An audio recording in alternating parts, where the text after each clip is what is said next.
Sur le tabac, je vais faire vraiment quelques chiffres et faits pour que tout le monde comprenne ce qui a pu se passer depuis 2 ans. Parce que depuis 2 ans, il y a eu quand même des très grosses modifications des prix, puisque vous savez que le prix a augmenté de 15% en 2024, avec un paquet de cigarettes type maintenant à 12 €, avec 1 € pour le buraliste et 1 € pour le fabricant. Et ensuite, on a une fiscalité qui représente près de la moitié maintenant, clairement, du prix des cigarettes.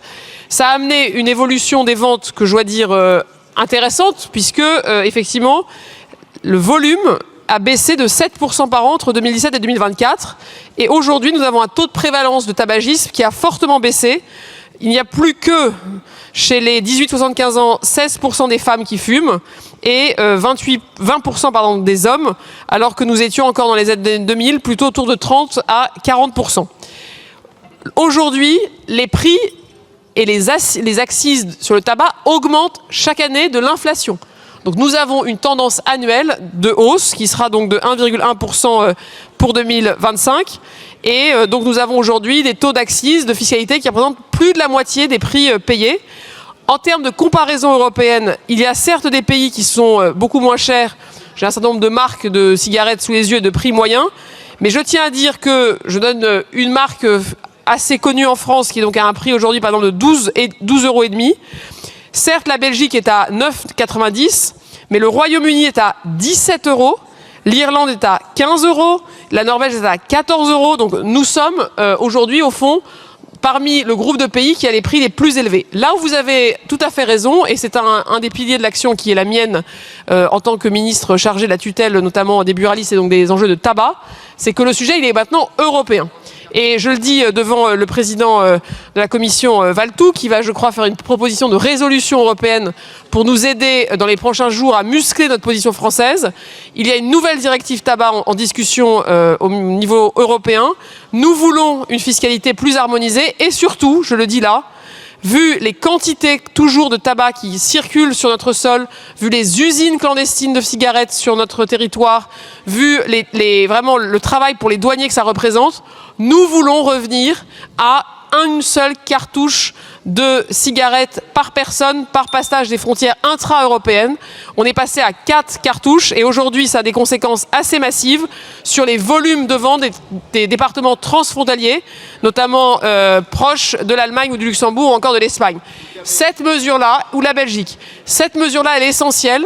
Aujourd'hui, on peut avoir jusqu'à 4 cartouches par passage de la frontière intra-européenne et c'est un élément essentiel et je pense que le président Valletoux vous parlera de sa proposition qui est aussi de s'assurer que les volumes de cigarettes livrés par pays correspondent à la consommation pour ne pas encourager de facto une forme de trafic. Donc notre engagement est total, la hausse des prix a été massive, nous la poursuivons et donc votre amendement ne me semble pas aujourd'hui le plus pertinent pour continuer à lutter contre le tabagisme qui tue, qui crée des cancers et donc qui doit rester une priorité de santé publique. Je vous remercie. Moi j'entends ces arguments, mais je trouve qu'ils sont assis sur une énorme, venant de nos collègues de gauche, une énorme hypocrisie.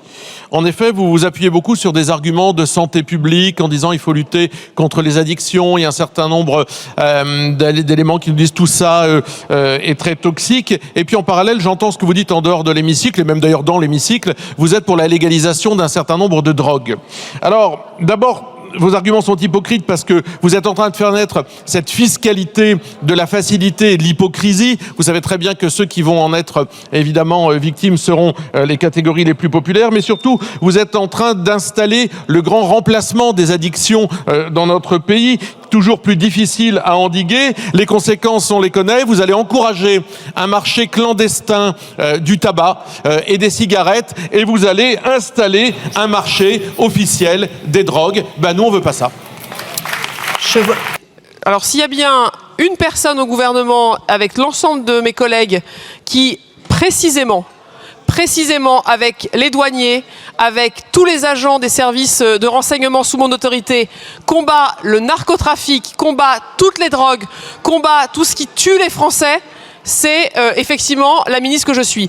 Aujourd'hui, grâce à la loi narcotrafic que vous avez soutenue, nous saisissons des tonnes de cocaïne, nous saisissons des tonnes de tout produit stupéfiant.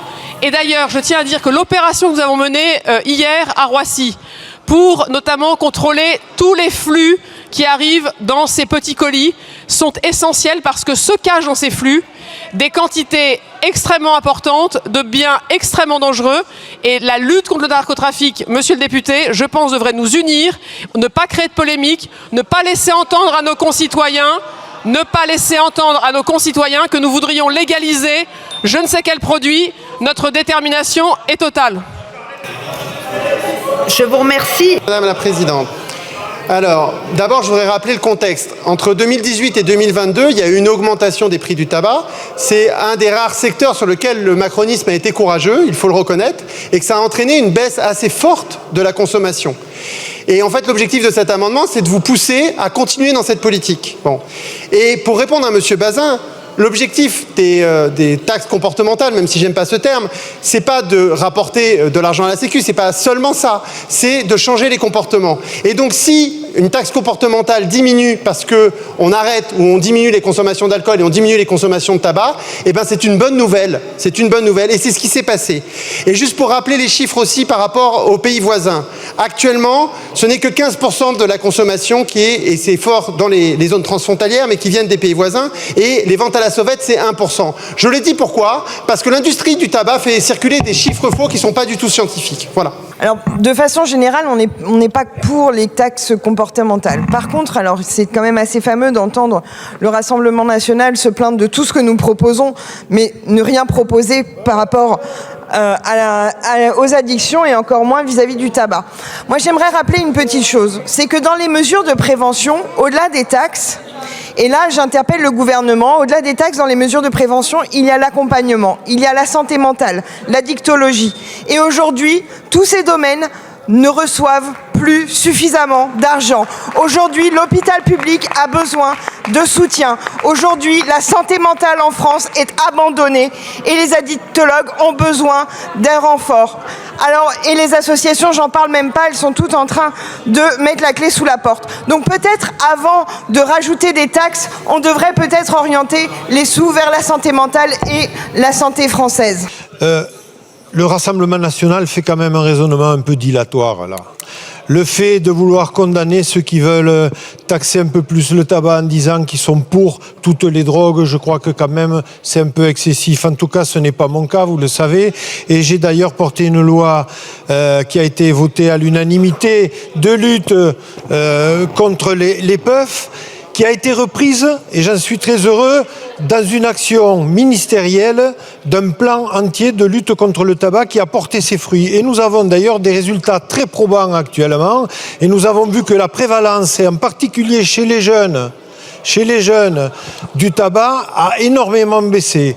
Et c'est vrai que le prix est un élément important. Après, faut-il avoir de la mesure ou pas ? Faut-il augmenter beaucoup plus ? Il y avait une trajectoire qui avait été définie d'augmentation des prix au fur et à mesure des années, qui était déjà suffisante et pour lesquelles, moi, pour le moment, je soutiendrai de rester sur cette mesure-là. Un mot pour remercier la ministre des propos qu'elle a eus. Et je pense qu'on peut faire œuvre utile sur ce sujet de la lutte contre le tabac en marquant des positions qui seront consensuelles, j'en sais rien, mais en tous les cas qui marqueront une majorité peut-être forte. À l'initiative du groupe Horizon, le 26 novembre, dans l'hémicycle, il y a un débat sur une proposition de résolution européenne pour justement, et ça plaira à ce que Madame Le Pen disait tout à l'heure, de la nécessité de lutter contre les marchés parallèles et la contrebande, pour lutter sur ces sujets. Et donc peut-être qu'on pourra faire œuvre utile, main dans la main, et l'Assemblée nationale et le gouvernement à partir de ce moment-là sur ce sujet. Merci. Ce débat sur la fiscalité du tabac met en lumière un enjeu complexe où se croisent santé publique, équité fiscale et cohérence politique. D'un côté, le gouvernement défend une politique de hausse des prix du tabac dont les résultats semblent tangibles, une baisse du volume des ventes et une diminution mesurable de la prévalence du tabagisme. Ces évolutions traduisent, selon le ministre, l'efficacité d'une stratégie de dissuasion fondée sur la fiscalité. Mais cette politique ne peut, à elle seule, résoudre toutes les contradictions inhérentes à la lutte contre le tabagisme. D'où la volonté affichée d'une harmonisation européenne afin d'éviter les distorsions de marché entre États membres et de réduire la contrebande qui mine à la fois les recettes fiscales et les objectifs de santé publique. Cependant, les critiques des opposants soulignent la fragilité de cette approche.